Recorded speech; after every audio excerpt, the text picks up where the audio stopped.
Oke, assalamualaikum warahmatullahi wabarakatuh. Waalaikumsalam warahmatullahi wabarakatuh. Selamat pagi anak-anak. Selamat pagi. Apa kabarnya hari ini? Alhamdulillah. Kabar kita baik. Alhamdulillah. Minggu lalu kita ada belajar apa nih? Bisa dari ini juga? Apa yang kemarin tuh? Aku nggak tahu apa ya. Oke. Untuk hari ini kita akan belajar tentang narrative text. Sebelumnya ada yang tahu apa itu narrative text? Nggak tahu ya. Jadi narrative text itu adalah jenis teks imajinasi atau faktual pada masa yang lalu atau simple past yang sudah berlalu. Yang rangkaian peristiwa atau ceritanya itu dari waktu ke waktu dijabarkan secara kronologis ya. Ada beberapa genre of narrative text. Yang pertama itu ada fable. Ada yang tahu nggak fable itu apa? Enggak. Fable itu biasa dia cerita yang menceritakan tentang kisah-kisah binatang. Ada yang bisa kasih contoh ceritanya? One day. Bukan storytelling. Bukan ya? Kancil. Kancil. Cantik.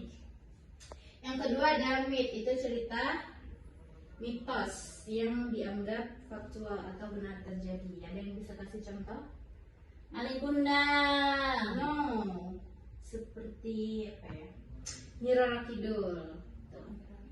Yang ketiga itu ada legend. Legend itu cerita yang mengisahkan asal usul dari sebuah tempat. Danau Toba. Iya, benar sekali versionnya. Yang keempat itu ada folk tale. Itu adalah cerita rakyat ya. Cerita ini yang diceritakan turun menurun sehingga menjadi tradisi masyarakat. Apa contohnya? Cerita turun menurun. Cerita turun menurun menjadi tradisi masyarakat. Malin Kundang. Boleh Malin Kundang. Lanjut itu ada fairy tales atau Indonesianya adalah dongeng ya. Cerita anak-anak yang mengandung keajaiban terhadap para tokoh dan terdapat pesan moral. Apa contohnya?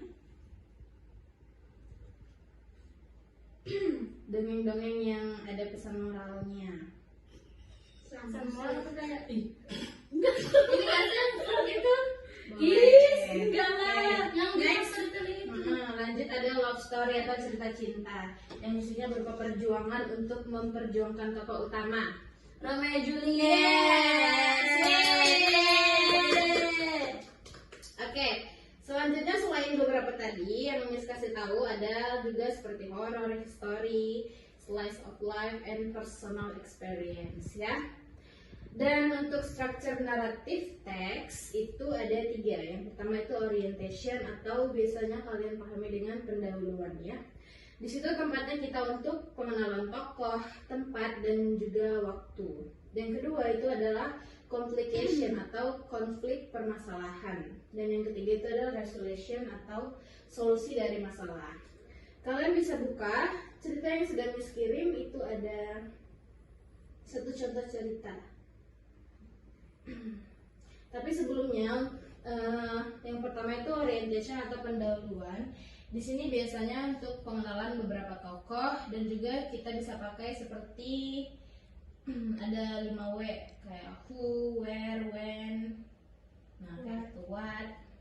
Dan yang kedua itu adalah konflik. Di sini dia itu menceritakan masalah dan klimaksnya di bagian konflik. Dan yang ketiga itu adalah resolution, itu fokus pada pemberi solusi dari sebuah masalah. Misal dilihat di handphonenya ada satu cerita tentang legenda, itu adalah tentang Tobalek. Coba. Misalnya boleh dibaca? Paragraf pertama. Once a fisherman named Batara Kusala lived in Bataclan. One day, he caught a fish. To his surprise, he found that the fish could talk. It begged Sahala to set it free. Sahala did accordingly. A son Okay, next Miss Melati. is nothing. As soon as the fish was free, it changed into a woman. She was so beautiful that the fisherman fell in love with her at once. He asked her to marry him. The woman agrees to marry Sahala. However, she told him that he must never let out the secret that she was once fish. Sahala promised her that he would not tell anyone about it. Okay, next. They were happily married and had 2 daughters. Every morning, Sarah went out fishing. His daughters would bring him his lunch. One day, whoever, instead of bringing the food to their father, the girls ate it. When Sarah learned what they had done with his meal, he got very angry. He shouted at them, saying, "You behave exactly like the daughter of a fish." Okay, next. The girls didn't understand what their fathers meant. They went home and asked their mom about it. When they told her what he said, she was very annoyed. Although Sahala apologized to her later, she would not forgive him for breaking his promise. The last. Then the earth began to tremble, and volcanoes started to erupt. The earth cracked to form a big hole. People said that this hole became Lake Toba. Okay. In the first paragraph, jadi artinya itu ada seorang Ada nelayan, seorang namanya nelayan Guru Salah. Dia tinggal di Batak. di Pulau Batak. Batakland. Suatu hari dia lagi mancing dan menemukan Ikan. Oke, ikan. And then Dan terkejut dia paragraf kedua Kemudian ikan berubah berubah menjadi perempuan. yang sangat cantik dan si Salah. fisherman tadi jatuh cinta. jatuh cinta dan langsung menikahinya.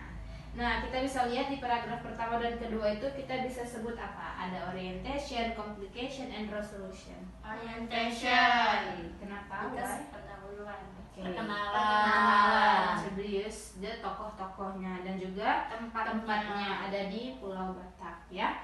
Lanjut, ada paragraf ketiga itu setelah mereka menikah mempunyai 2 Putri. anak putri. Setelah itu Salah. anaknya memberi makan siang kepada ayahnya, tapi dia malah memakan Makanannya. Instead of bring the food to their father, but the girls ate it. Dia memakan makanannya. And then the father got Angry. very angry. After that, the father say, ayahnya bilang kalau dia adalah Ikan. anak Anak ikan. ikan. Nah, and then the girls-nya nggak paham apa yang dimaksud dari ayahnya. After that, di sini ada konfliknya. Ini termasuk bagian dari Complication. Dan terakhir adalah the earth began to tremble and volcanoes start to erupt. Jadi kayak dunia itu langsung marah gitu, Marah. erupsi dan lain-lain. And the earth cracked to form a big hole. Lubang yang sangat Besar. People said that is a hole. The name is Lake Toba.